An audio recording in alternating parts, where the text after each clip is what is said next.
In just a moment, X-1. But first, how does one man get himself into so many impossible situations? This is a question you'll probably ask yourself tomorrow night when you follow another hilarious adventure of Throckmorton P. Gildersleeve. Yes, Gildy's eye for the ladies and his impulsive temperament managed to entangle him in a web of riotous circumstances. Join the romantic water commissioner, his neighbors, Judge Hooker, Mr. Peavy, and all the loyal Gildersleeve household as they romp through another episode of The Great Gildersleeve tomorrow night. And now stay tuned for X-1 on NBC.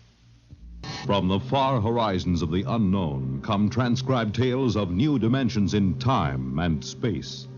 These are stories of the future, adventures in which you'll live in a million, could be years, on 1,000 maybe worlds.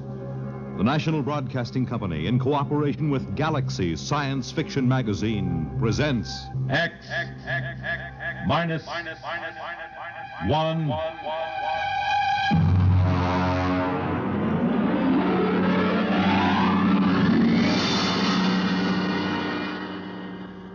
Tonight's story, The Cave of Night, by James E. Gunn. Oh, you want a level, Charlie? Okay. Though yet of Hamlet, our dear brothers, death the memory be... Anyway, how's it, okay? Okay. Check recording, will you? I may go over a half hour. Make sure they've got another reel of tape ready, okay? All right, Look, Bill, I've just put the segments of tape together for the next week's show. I'm going to record my narrations, and we'll listen to it together tomorrow. I know this is unusual, but you're the producer, and I don't want you out on a limb that may be sawed off behind us. This week's show is liable to either win us every award from the Peabody to the Pulitzer Prize, or maybe put the network out of business. Okay, we start with the standard opening. Behind the world, etc., 40 seconds. This is Harry Anders, your editor. At 8 o'clock, after the sun has set and the sky is darkening, look up. There's a man up there where no man has ever been. He is lost in the cave of night. And the fuel tank's empty. Receiver broken. Transmitting and clear. Anyone picking this up, anyone. This is Rev McMillan calling.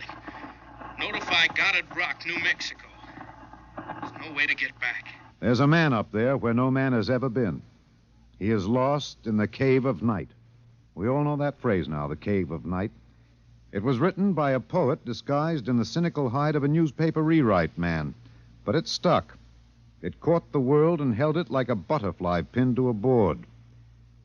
It started with a ham, an amateur radio operator, in Davenport, Iowa. All right, Eddie. Roll the first tape in here. Now, it's marked. Story. Am I too close? No.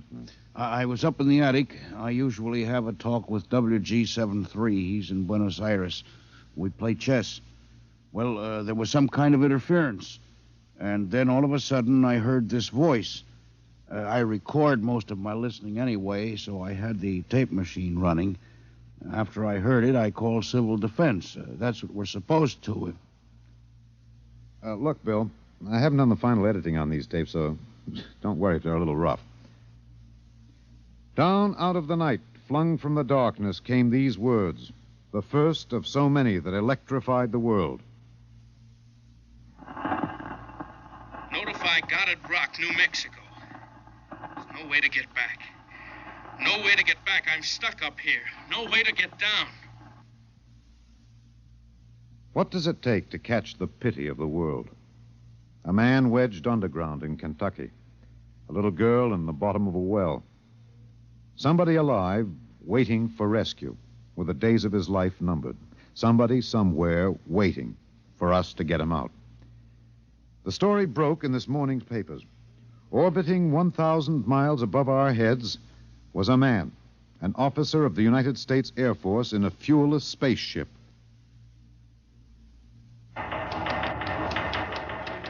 We're recording at the desk of Mike Bayless, senior night editor of the Continental Press National Wire. Hey, you always get a reaction like this. I remember the Floyd Collins story in the 20s. Fellow trapped in that cave in Kentucky, remember? Oh, sure. And the whole country hanging on to see if he could get out. Then there was that little girl stuck in the well. Kathy Fisker's? Yeah.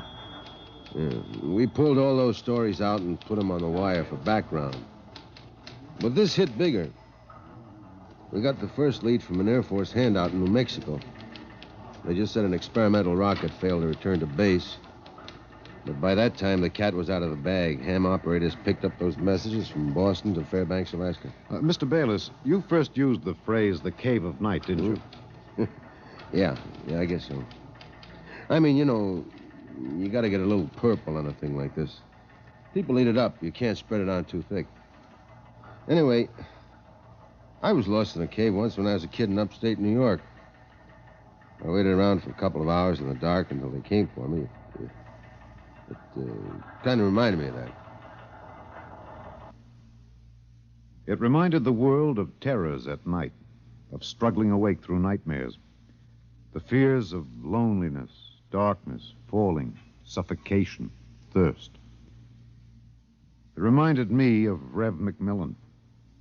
And perhaps I have an advantage over all the other reporters for newspapers and radio and television because I knew Rev McMillan. I knew him in college and in the Air Force. I knew that he was testing rocket-powered craft at Goddard, but I didn't know they were so close to space. No one knew, till those messages of desperation crackled down through the atmosphere. I remembered Rev when I saw those headlines that morning. Straight black hair, Clark Gable ears, a reckless grin. He ate well, reveled in expert jazz and Mozart opera, and he talked incessantly. His southern speech was no drawl. There was too much to say. And now he was alone. And soon all that might be extinguished. The men from the radio newsrooms rushed to Goddard Rocket Base armed with miniature tape recorders. Gentlemen, I'm Colonel Arthur J. Hannigan, Information Officer for Goddard Rocket Base. And I'm authorized to issue the following statement. First Lieutenant Reverty L. McMillan, United States Air Force pilot, Experimental Rocket Division, took off from Goddard Base at 22:34 Rocky Mountain time. His craft, the XR-37 Mark II, a hydrazine nitric three-stage rocket. I'm sorry I can't describe it, boys. Classified. Well, in order to maintain orbit, the motors were pulsed for 1 second every 15 seconds elapsed time. After 3 minutes, the exhaust was seen by ground spectroscope observation to flare for half a minute. His fuel supply is exhausted. The craft has reached sustaining orbital speed. Well, what does that mean, Colonel? He's out of gas. He can't get down. The first mobilization was of the scientific brains massed at Goddard. Few of them knew Rev. Brains at a research project are usually carefully sorted out and salted away from the distractions of the outside world. They designed, they invented, they calibrated and theorized. But they didn't know the short, stocky man with a lopsided grin who rode the fruit of their labor up and out, and now circled the world of his birth, with time ticking out. I covered the hearings in Washington for the network newsroom.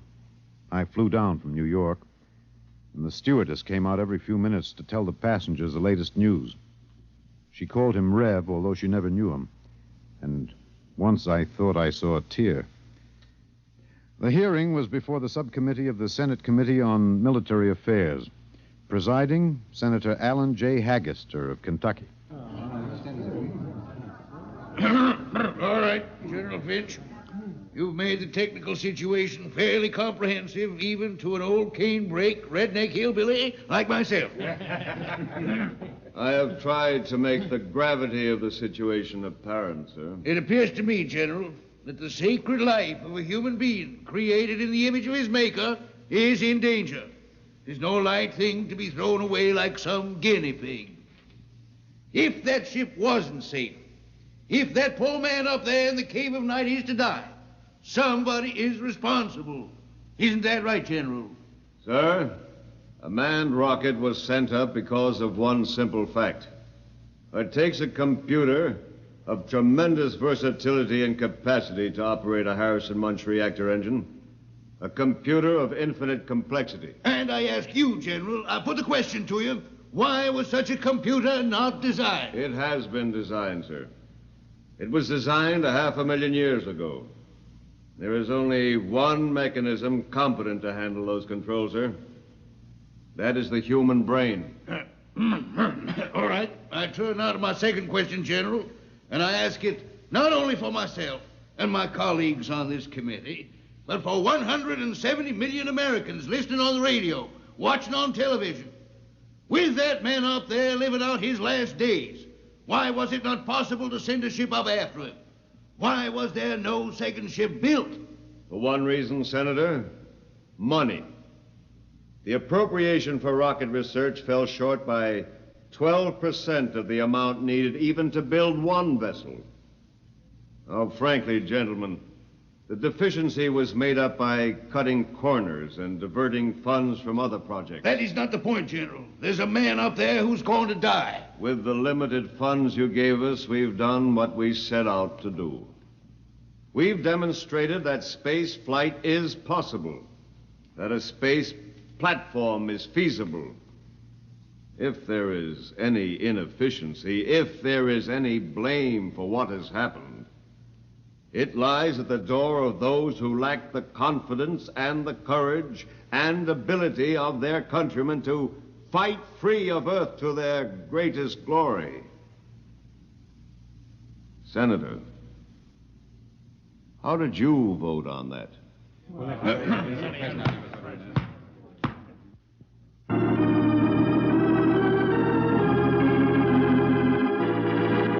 This is Harry Anders in the gallery of the Washington National Cathedral.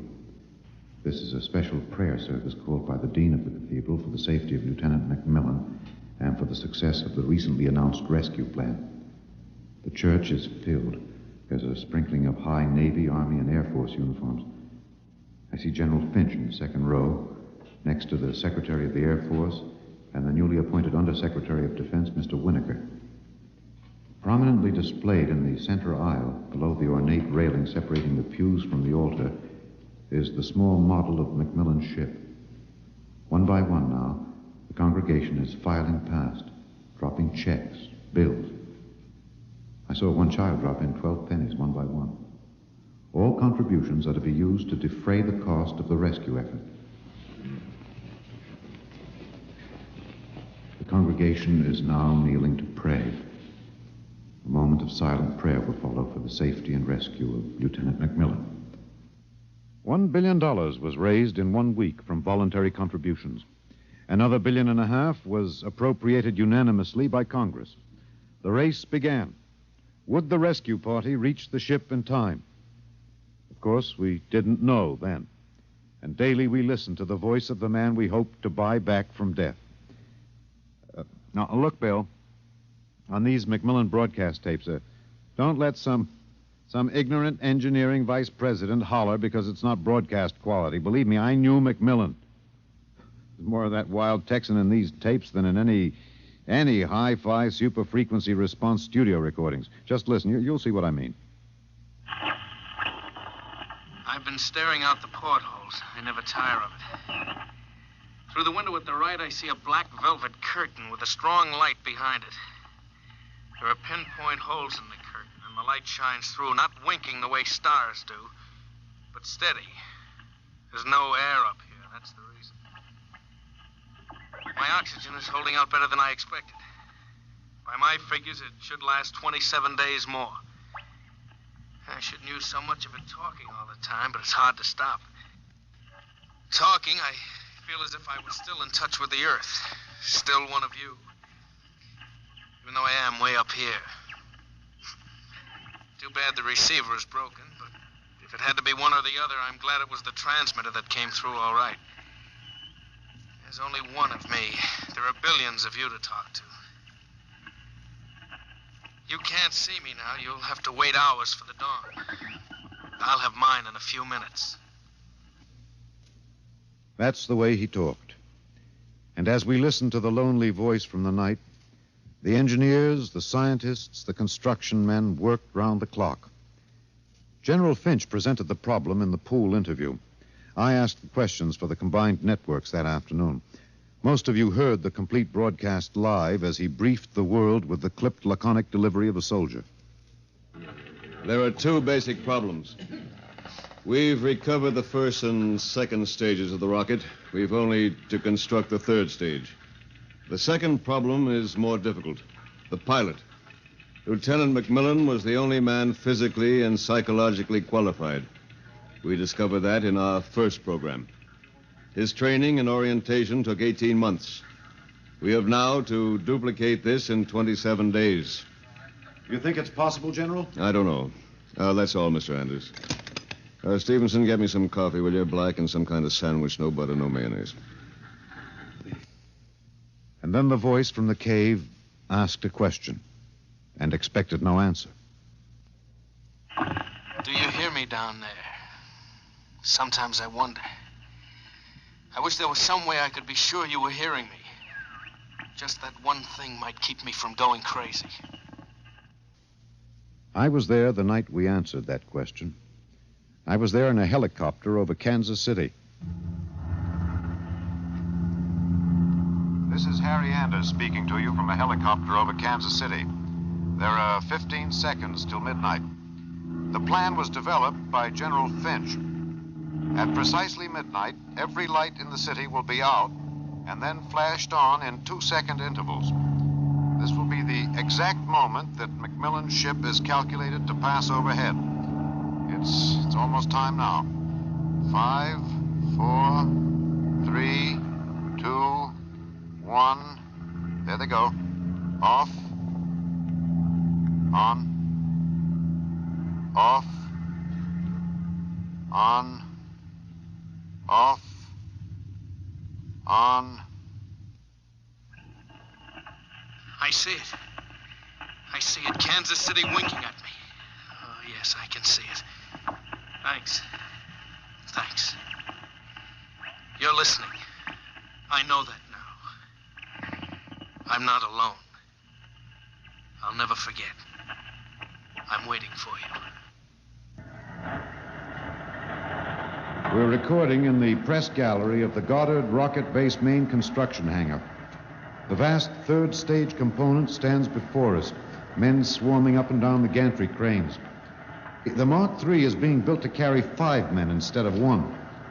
The pilot selection has been kept a top secret to avoid unnecessary strain on the men selected. The latest progress report gives a possible margin of 6 hours between the launching of the rescue ship and the estimated exhaustion supply of oxygen to Lieutenant McMillan. The shift is changing now. The expert construction workers recruited from across the country by the combined efforts of the Air Force Personnel Service, the Atomic Energy Commission, and the International United Electrical Workers and United Auto Workers of the AFL-CIO. The margin is 6 hours. 6 hours between life and death for Lieutenant Reverdy L. McMillan. An hour ago, I saw the sun rise over Russia. It looks like any other land from here. The green where it should be green. Farther north, a sort of mud color. And then white where the snow is still deep. Up here, you wonder why we're so different when the land is the same. You think we're all the same children of the same mother planet. Who says we're different?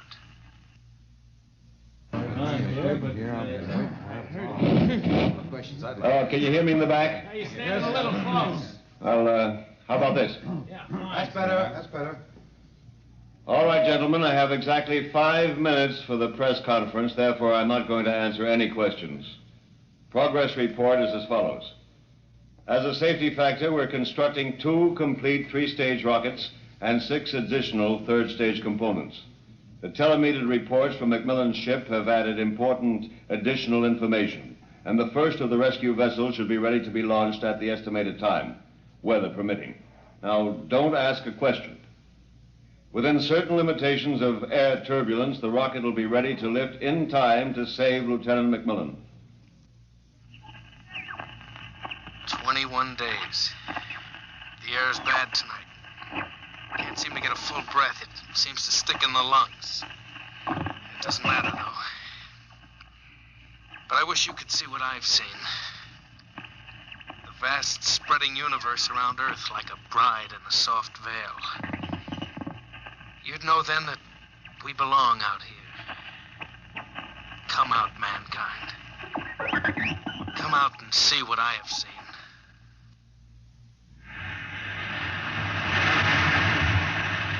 This is Harry Anders at Goddard Rocket Base. The Harrison Munch reactor engine for the first third stage rescue is being tested here at Goddard. You can hear the roaring of the gases in the test chamber behind me. The work has been stepped up as a new calculation based on the increased temperature reading from McMillan's ship indicates that the exhaustion time will be some 6 hours earlier than originally estimated. The margin of rescue will be in minutes. Air very bad. Better hurry. Can't last much longer. Silly, of course you'll hurry. But I don't want anyone feeling sorry for me. I've seen the stars clearly. But more than this, I've seen the Earth.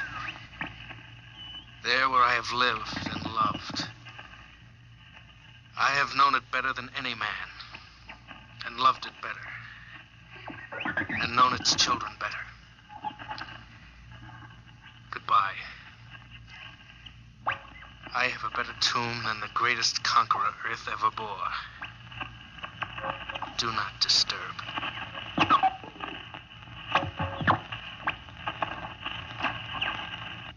Countdown for blast off. 5, 4, 3, 2, 1.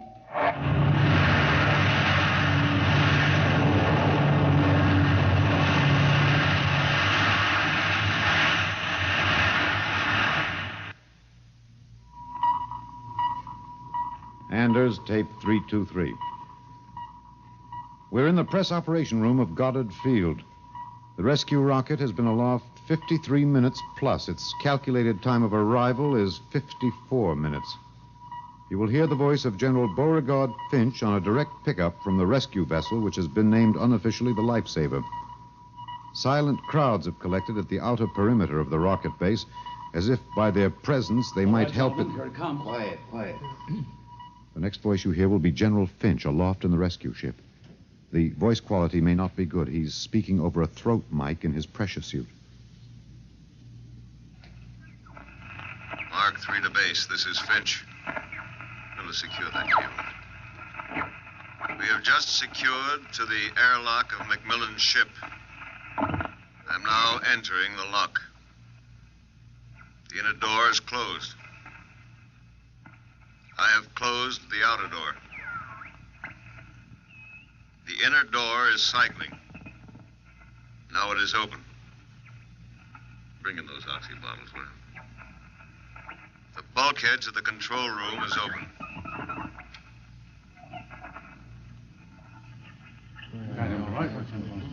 Is he all right? Come on, will you? What's happening? Lieutenant McMillan is dead. He died heroically, waiting till all hope was gone. Until every oxygen gauge stood at 0. And then, well, the airlock was open when we arrived. In accordance with his own wish, his body will be left here in its eternal orbit. I'm going to leave now. My feet will be the last to touch this deck. Lieutenant McMillan is in his control chair, staring out towards the stars. I'll leave the airlock doors open behind me. Let the airless, frigid arms of space protect and preserve for all eternity this man they would not let go. Well, that's the show, Bill. Bill, you remember at the conference we hadn't made up our mind whether to pick anything up from the celebration last night after the news of the Mars landing? I said it was the right end for Rev McMillan's story. You said it was old stuff. Every kid knew the sequence. The ships built to rescue Rev, used to set up the satellite base, from the base to the moon and now to Mars. Well, I went out with a mini-tape last night, and I've got the end of the story. Here it is. This is Harry Anders in Times Square. The neon rocket ship at the top of the Times building has just flashed into brilliant light. The signal that the landing signal has been received from the rocket Rev McMillan III. Man has landed on Mars. And a holiday crowd here in Times Square is celebrating like 1,000 New Years rolled into one. I'm being tossed and pushed and clapped on the back all at once. Let's see what the man on the street thinks about man on Mars. You, sir. I'm broadcasting. No. How do you feel about it, sir? How do you feel tonight about man's conquest of space, of the planet? Leave me alone. I'm in a hurry. Just a few words for the... Look, you get your hands off me. Let go of me. I'm not interested. Wait a minute, sir. Wait. Rev! Rev, come back here. Rev! You think I could listen to that voice over and over in a tape editing room and not know every vowel, every consonant? I'm telling you, Bill, I saw him. Rev McMillan.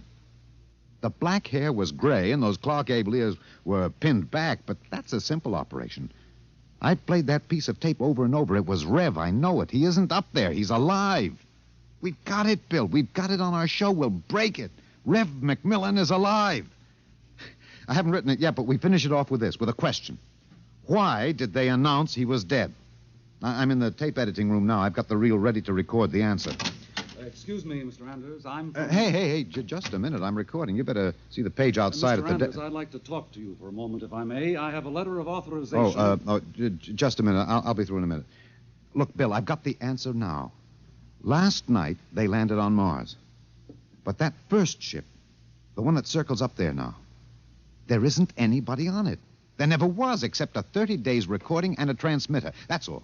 He was never up there. They didn't have the money for a manned rocket. They wanted a crash program all out, so they sent a decoy up. And we all broke our hearts to rescue the man who wasn't there. Oh, he must be laughing, General Finch and the rest of them, the ones that knew. I guess they had a problem. What to do with Rev? I wonder if he slipped away from whatever guards they have around him to see the celebration. He looked a little sad. I think sometimes he must wish he was really up there in the cave of night, seated in the icy control room, 1,075 miles above the Earth, staring out at the stars. Mr. Anders, I must insist... What? Bill. Looks as if I won't have to worry about editing this tape. My friends are from Washington. I'd like to call your attention to the last paragraph. What? Oh, no. It's very simple. You won't have to burn it. It's easy to destroy recording tape. I throw this switch.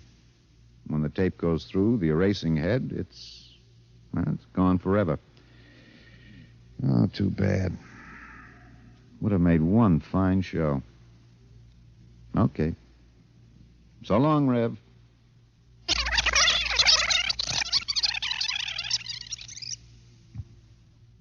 You have just heard X-1, presented by the National Broadcasting Company in cooperation with Galaxy Science Fiction Magazine, which this month features an exciting serial, Slave Ship, by Frederick Pohl.